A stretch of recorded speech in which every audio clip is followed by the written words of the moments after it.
बार महात्मा बुद्ध अपने शिष्यों को कुछ समझा रहे थे। इतने में ही वहां राजा अजातशत्रु आ पहुंचते हैं और महात्मा बुद्ध से कहते हैं, हे तथागत बुद्ध, जब से मैं आपका अनुयायी बना हूँ तब से लोग मेरे सीधेपन का बहुत गलत फायदा उठा रहे हैं। आपका अनुयायी बनने से पहले लोग मुझसे डरते थे क्योंकि तब मैं बहुत क्रूर था और किसी को भी मृत्यु दंड देने में क्षण भर का समय नहीं लगाता था। आपका अनुयायी बनने के बाद अब मेरा मन इन सब कामों को करने को तैयार नहीं होता। मैं सभी लोगों को प्रेम देना चाहता हूँ, परंतु कुछ लोग इसी बात का गलत फायदा उठा रहे हैं और इस बात से मुझे और मेरी प्रजा को बहुत खतरा है। मेरे शासन में बहुत अड़चने आ रही हैं। अब आप मुझे बताएं कि मैं क्या करूं, मेरा मार्गदर्शन करें। तब तथागत बुद्ध बहुत ही शांत स्वभाव में राजा अजातशत्रु से कहते हैं, हे नरेश, मैं तुम्हें एक घटना बताता हूँ जो तुम्हारे मन की पीड़ा को दूर कर देगी और तुम्हारा मार्गदर्शन भी करेगी।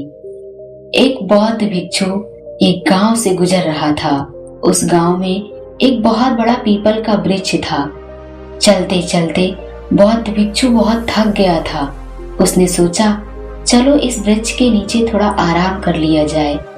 वह वहां पर बैठा ही था कि कुछ लोगों ने उस बौद्ध भिक्षु से कहा, आप यहाँ मत बैठिए, यहाँ एक बहुत दुष्ट सर्प रहता है। उसने बहुत से लोगों को डस लिया है। इतना खतरनाक है कि जो भी उसके सामने आता है वह उसे जिंदा नहीं छोड़ता। आप यहाँ पर मत विश्राम करिए। तब बौद्ध भिक्षु ने कहा, एक दिन तो हम सबको मरना है। अगर मुझे आज ही मरना होगा तो मैं आज ही मर जाऊंगा। इसमें कौन सी बड़ी बात। आप मेरी जरा भी चिंता ना करें और मुझे आज्ञा दें। यह कहकर वो बौद्ध भिक्षु वहीं उसी पेड़ के नीचे अपना आसन लगाकर वहीं पर लेट जाता है। थोड़ी देर में उसके सामने वह सर्प आ जाता है और बौद्ध भिक्षु से कहता है, क्या तुम्हें मुझसे डर नहीं लगता? क्या तुम्हें नहीं पता यह मेरा इलाका है और यहाँ पर आने की किसी की भी हिम्मत नहीं। तब बौद्ध भिक्षु ने सर्प से कहा, तब बौद्ध भिक्षु ने बहुत ही प्रेम से उस सर्प से कहा, इसमें डरने वाली कौन सी बात है? तुम जो भी करते हो इसलिए करते हो क्योंकि तुम्हें डर है कि कोई तुम्हें मार ना दे, इसीलिए तुम दूसरों को डराते हो।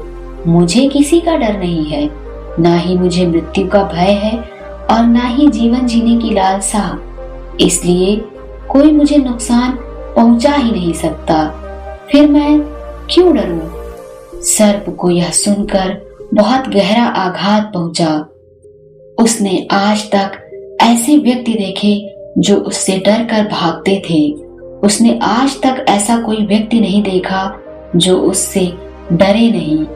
बौद्ध भिक्षु की इतनी बातें सुन सर्प उनके चरणों में गिर जाता है और उनसे कहता है, आज तक मैंने जो भी किया बस अपनी जान बचाने के लिए किया, क्योंकि अगर मैं इस तरह का रूप धारण नहीं करता तो लोग मुझे जिंदा नहीं छोड़ते।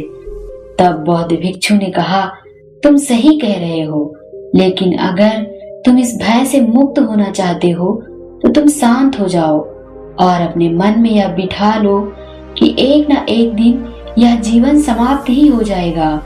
उसके लिए बुरे कर्म करने की कोई आवश्यकता नहीं है।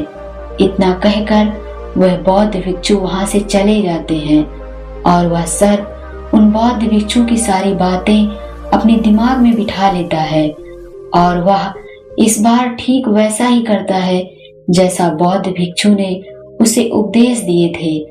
वह कोई भी गलत काम नहीं करता, किसी को भी हानि नहीं पहुंचाता, सभी बुरे कामों को छोड़ देता है। लेकिन इसका उस पर बुरा असर पड़ने लगता है। जो लोग पहले उसे देखकर भागते थे अब वे उसके सीधेपन का गलत उपयोग करने लगे। अब सब लोग उसे छेड़ते रहते, उसे चोट पहुंचाते रहते। सर्प बहुत ही दुखी और चोट से ग्रसित रहने लगा।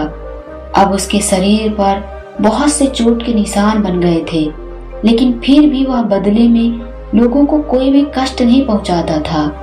सभी लोगों के साथ प्रेम से रहने की कोशिश करता था, क्योंकि लोगों में उसके प्रति जो भय था वो खत्म हो चुका था।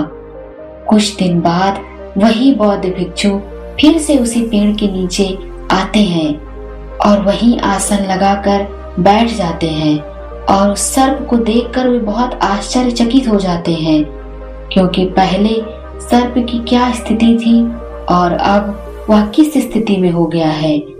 और वे बौद्ध भिक्षु यह देखते ही उस सर्प के लिए बहुत चिंतित होने लगते हैं। तब सर्प कहता है कि हे भिक्षु, जब से आपने मुझसे कहा कि मैं शांत हो जाऊं, मैं किसी को भी चोट ना पहुंचाऊं और प्रेम को अपनाऊं, तब से लोगों ने मुझसे बहुत गलत व्यवहार करना शुरू कर दिया है, जिससे मुझे जीवन जीने में बहुत कठिनाई हो रही है। अब आप ही बताएं मुझे क्या करना चाहिए। तब बौद्ध भिक्षु कहते हैं, हे मित्र, मैंने तुमसे यह नहीं कहा कि तुम अपना स्वभाव ही बदल लो। आखिरकार क्रूरता ही तो तुम्हारा स्वभाव है। अगर तुम क्रूरता नहीं रखोगे तो लोग तुम्हें खत्म कर देंगे, लेकिन इसका मतलब यह नहीं कि तुम्हारा जो उद्देश्य है तुम उसे ही गलत रखो। तुम्हें अपना उद्देश्य सही रखना है। तुम्हें बाहर से खुद को वह दिखाना है जो जरूरी है, क्योंकि सर्प एक जहरीला पशु है और लोगों में उसके प्रति भय होना बहुत ही जरूरी है। अगर लोगों के अंदर तुम्हारे लिए भय नहीं होगा तो लोग तुम्हें हानि तो पहुंचाएंगे ही, लेकिन तुम्हें केवल अपना भय बनाना है, किसी को डसना या काटना नहीं है। गौतम बुद्ध कहते हैं, हे अजातशत्रु, तुम इस कहानी से क्या समझे? इसका मतलब यही है कि तुम अपने स्वभाव को मत बदलो, तुम बस अपना उद्देश्य बदल लो और फिर तुम्हें इससे खुशी मिलेगी। तुम्हारे स्वभाव से तुम्हारी प्रजा को भी कोई कष्ट नहीं होगा, कोई संकट नहीं होगा, और जब तुम और तुम्हारी प्रजा खुश रहेंगे तभी तुम दूसरों को खुशी दे पाओगे। और इस बात की जरा भी जरूरत नहीं कि तुम अंदर से लोगों को क्या दिखा रहे हो।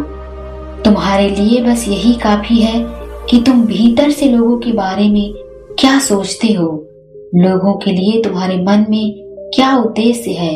तो दोस्तों, आपने इस कहानी से क्या सीखा? कमेंट करके हमें जरूर बताएं। मिलते हैं फिर किसी और वीडियो में। तब तक के लिए अपना ख्याल रखें। नमो बुद्धा।